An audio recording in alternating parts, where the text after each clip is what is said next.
आप देख रहे हैं सिटी इंडिया न्यूज चैनल, हक की आवाज।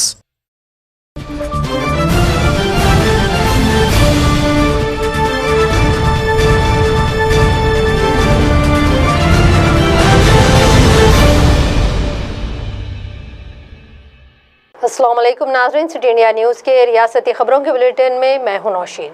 खबरों से पहले देखते हैं हदीस शरीफ। हदीस नबवी सल्लल्लाहु अलैहि वसल्लम, मोहम्मद सल्लल्लाहु अलैहि वसल्लम का फरमान है, मन समत नजा। तिरमिज़ी शरीफ। जो शख्स खामोश रहा उसने नजात पाई। सुखनेरा सुखनेरा सुखनेरा सुखनेरा। खबरों की शुरुआत में डालते हैं एक नज़र आज की अहम सुर्खियों पर। हल्का असेंबली दबाग में रायदही मजमूई तौर पर पुरअमन।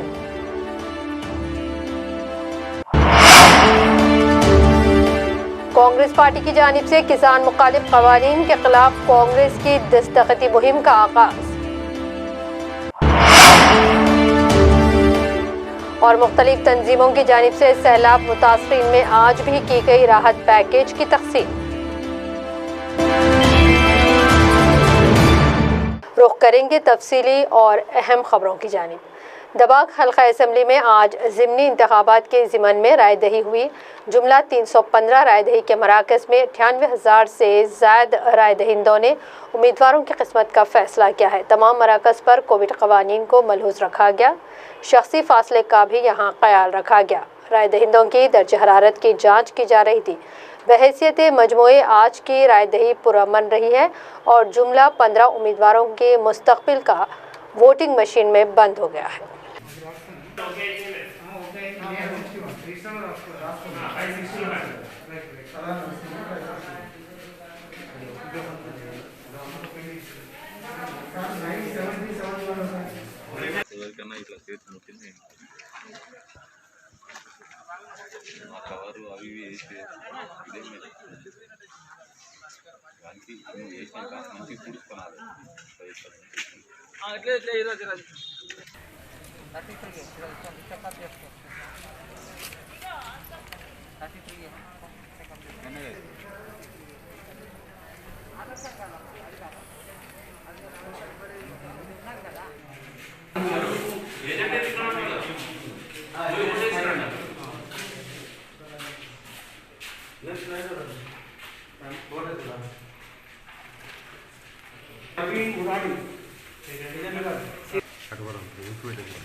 పోలీస్ ఫోర్స్ అయితే మనకు కనిపిస్తుంది.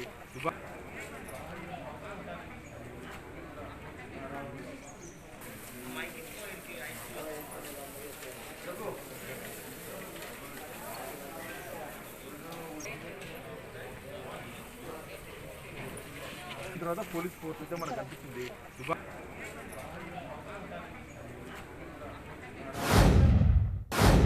रियासती वजीर हरीश राव ने कल शाम MLA क्रांति पर बीजेपी कारकुनों की जानिब से किए गए हमले की मजम्मत करते हुए कहा कि भारतीय जनता पार्टी की बौखलाहट इस बात से ही अंदाज़ा लगाया जा सकता है कि इनके कारकुन दबाग से बाहर सिद्दीपेट में मकाम किए हुए हैं और एक दलित TRS MLA क्रांति कुमार पर इन्होंने हमला किया। वज़ीर मौसूफ ने बीजेपी कारकुनों की इस हरकत को बीजेपी कायदीन का ज़हनी दिवालियापन करार दिया और कहा कि इस हरकत का जवाब दबाग के अवाम अपने वोटों के जरिए ही इन्हें देगी। बीजेपी नायकुलु क्रांति किरण गारु ఉంటున్నటువంటి స్థలానికి వెళ్ళి వారు భోజనం చేసేటువంటి సమయంలో వారిపైన దాడికి పాల్పడ్డారు. అంతకు 15 నిమిషాల క్రితమే పోలీసులు వెళ్ళి పూర్తి స్థాయిలో సోదాలు చేసి అక్కడ ఎలాంటి ప్రచార సామాగ్రి లేదని వెళ్ళిపోయిన తర్వాత వీరి దాడికి పాల్పడడం అనేటువంటిది వారి యొక్క ఫ్రస్ట్రేషన్ ను సూచిస్తా ఉంది. ఈ రోజు బీజేపీ నాయకులు జితేందర్ రెడ్డి గారు ఈ ఎన్నికల ఇన్ఛార్జిగా వ్యవహరిస్తున్నటువంటి వారు ఇదే జిల్లాలో రామాయణపేటలో ఇప్పటికి ఈ నిమిషంలో కూడా వారు ఇక్కడే ఉన్నారు. వారిని ఎవరైనా అడ్డుకున్నారా? క్రాంతి కిరణ్ గారు ఎలాంటి ప్రచారానికి కానీ ఎలాంటి కార్యక్రమాలకు పాల్పడకుండా వారి రూమ్లో వారు ఉంటూ ఎన్నికల యొక్క పర్యవేక్షణ సమీక్షించుకుంటూ ఉంటే ఈరోజు తప్పతాగి మీరు వారిపై దాడికి వెళ్ళి ఒక పథకం ప్రకారంగా ఇక్కడ ఏదో జరుగుతుంది అని చెప్పి ప్రజల్ని తప్పుదోవ పట్టించేటువంటి ఒక ప్రయత్నానికి పాల్పడతా ఉన్నారు.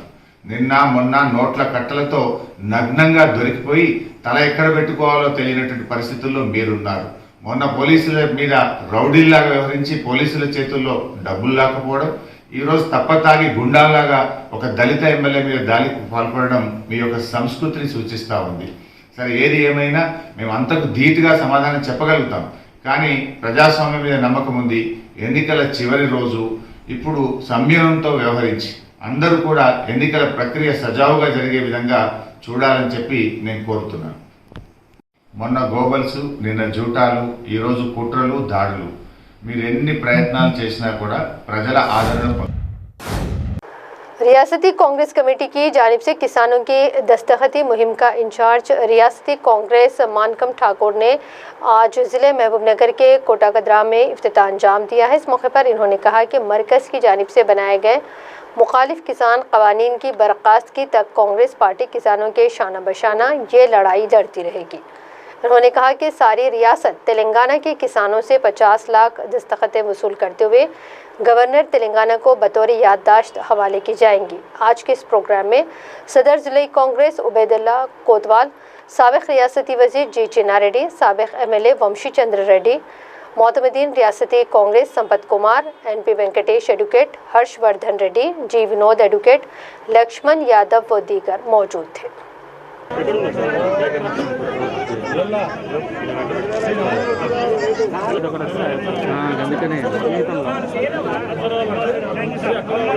Get 2 crore signatures across India, and Telangana Congress has started the process today, and we are going to Congress leaders.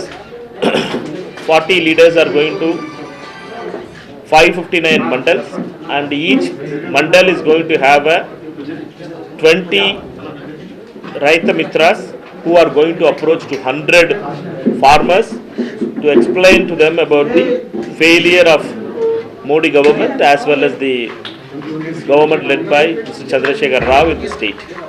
There are 2 signatures they are going to get it. The signature campaign, one to the President of India, one to Governor. Which the first signature, which is a national program, speaks against the 3 farm laws which the Modi government undemocratically introduced and passed in Rajya Sabha without any discussion itself. Against that farm laws, Sri Rahul Gandhi ji has started a campaign from Punjab that when Congress party comes back to power, we will withdraw the 3 laws. The 3 laws paves way for corporates, big corporates like Adani's to take over the farmers' life in control, and they are going to decide about the future of farmers of India. Therefore, Congress party is very clear.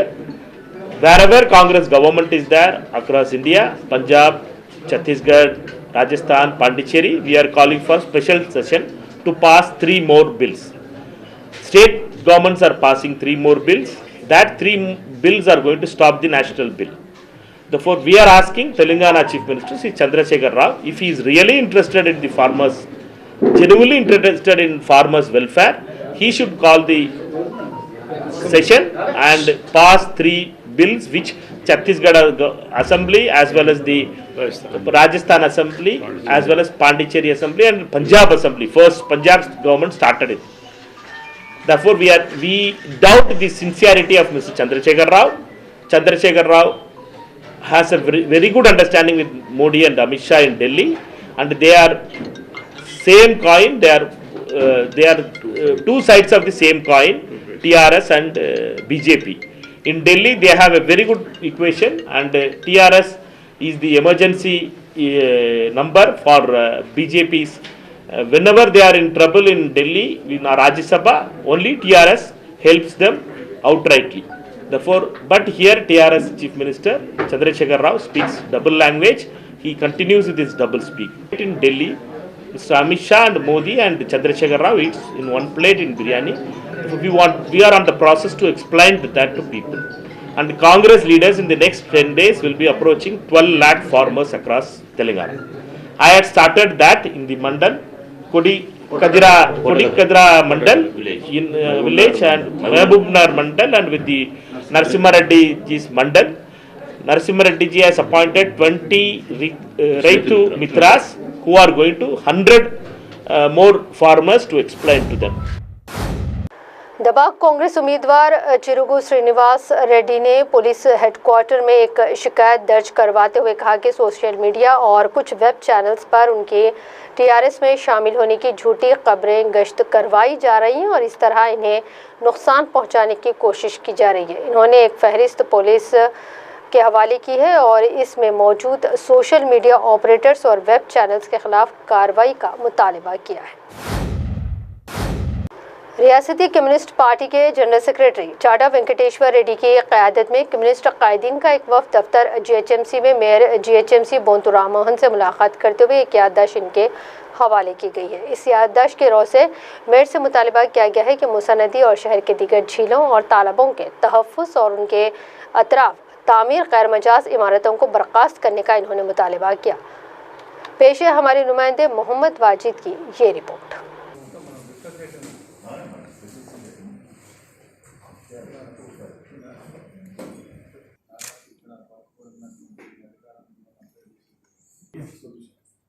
ఇట్లా continue అయింది. మీరు మీ ఆఫీసర్లు కూడా కింది స్థాయిలో పోతే అక్కడ స్థానిక కార్పొరేటర్ స్థానిక ఎమ్మెల్యే అడ్డుకుంటాడు. ఇప్పుడు వాళ్ళని పిలిచి బయట చేస్తే పెట్టడానికి తిరిగినాం. కొన్ని ఇప్పుడు తలాక్ పట్ట 2000 ఇండ్లు అయినాయి. తప్పకుండా తీసుకుంటాం. అట్లా దాదాపు కార్పొరేట్ మరీ ఇటు పోతాయి.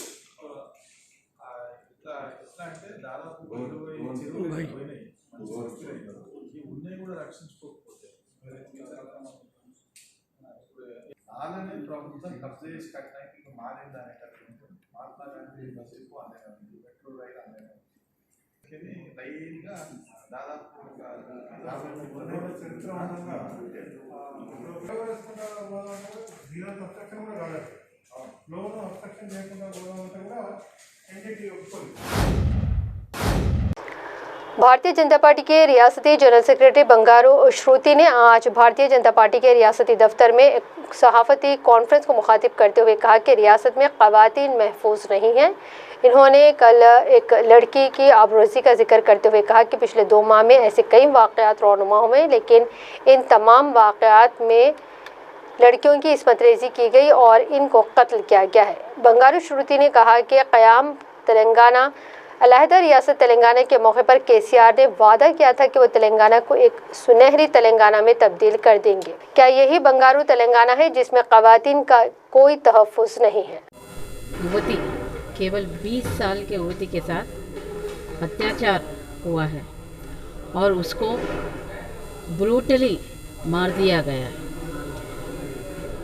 इतवार के दिन रात के टाइम, शाम के दिन ये हुआ था। वो लड़का अभी तक मिसिंग है। वो लड़की मर गई है, लेकिन जिसने अत्याचार किया अभी तक उसको अरेस्ट नहीं किया गया है। ये राष्ट्र में, तेलंगाना राष्ट्र में, जब केसीआर साहब ने बात किया है कि हम बंगारू तेलंगाना लेके आएंगे, मतलब क्या है? बंगारू तेलंगाना का मतलब जो लड़कियों पे और औरत पे अत्याचार होने से बंगारू तेलंगाना आता है क्या? अगर आप देखेंगे कि जब कोविड टाइम में एक दलित लड़की के ऊपर भी ऐसा ही हुआ, फिर एक 15 दिन के बाद निज़ामबाद में हुआ, उसी 1 महीने के बाद नारायणपेट में हुआ, फिर उसी के बाद सूर्यापेट में हुआ। क्या चल रहा है ये? इस प्रदेश में क्या हो रहा है? महिलाओं के साथ कोई भी अच्छा व्यवहार नहीं चल रहा है। सबको अत्याचार होने के बाद मार दिया जा रहा है, लेकिन इस मिनिस्टर को, होम मिनिस्टर को कोई परवाह नहीं है, या केटीआर जी को कोई परवाह नहीं, या चीफ मिनिस्टर साहब को परवाह नहीं। इनको केवल एक ये है कि हमें ये इलेक्शन जीतना है, हमें वो इलेक्शन जीतना है, हमें इसको बैठना है, इसके गद्दे के ऊपर बैठना है, बस यही है उनका। लेकिन उनको, अरे भाई तेलंगाना प्रदेश में औरत है, लड़कियां हैं, पढ़ने वाले हैं, जो SC/STs हैं वो पढ़ने वाले लड़कियां हैं, और फिर भी उनके ऊपर ऐसा अत्याचार चल रहा है। बहुत बात कही है ये KTR साहब ने, जब हरताश का मामला हुआ इन्होंने बहुत बड़ा लेक्चर दिया कि ऐसा होना चाहिए, वैसा होना चाहिए, ये बोले। अभी अपने प्रदेश में अत्याचारों में अपना प्रदेश तेलंगाना प्रदेश 4 नंबर पर है। अभी क्यों नहीं बात कर रहे हैं? फिर कहाँ गए उनका? आइए, बाहर आइए। जो सीरीज में लड़कियों के ऊपर, औरत के ऊपर अत्याचार चल रहा है, इसका जवाब कौन देगा? कौन बात करेगा इसके ऊपर? क्यों हमारे को सिक्योरिटी नहीं देना है क्या? आप बोलते हैं, बड़े बड़े बातें बोलते हैं आप, हम लॉ एंड ऑर्डर के लिए काम करते हैं, हम ये करते हैं, वो करते हैं। कहाँ गए आप? क्यों औरत के ऊपर लॉ एंड ऑर्डर नहीं आता है क्या? आपके मंत्री लोग इसमें इन्वॉल्व है, सब लोग करते हैं, लेकिन आप उनको मंत्रिमंडल देते हैं। लास्ट मिनिस्ट्री में आपने एक महिला को भी नहीं दिया, इस बार दिया है, लेकिन कोई भी महिला मंत्री लेडीज़ के प्रॉब्लम के लिए कोई बात कर रहा है क्या? महिलाओं के लिए कोई बात कर रहा है? नहीं, उनको तो चुप ही कर दिया गया, केवल क्योंकि भारतीय जनता पार्टी हमेशा बोलती रहती है कि महिलाओं को नहीं दे रहे हैं, महिलाओं को नहीं दे रहे, तो इसीलिए आपने इस बार दिया है। लेकिन क्या वो महिला मंत्रियाँ इस बारे में बात कर रहे हैं? हम ऐसा तेलंगाना नहीं चाहते हैं। हमने भी तेलंगाना के लिए ऐसा ये काम नहीं किया है कि और लेडीज़ के ऊपर अत्याचार करने के लिए। नाज़रीन, बुलेटिन में यहाँ वक्त तो चला है मुख्तसर से ब्रेक का।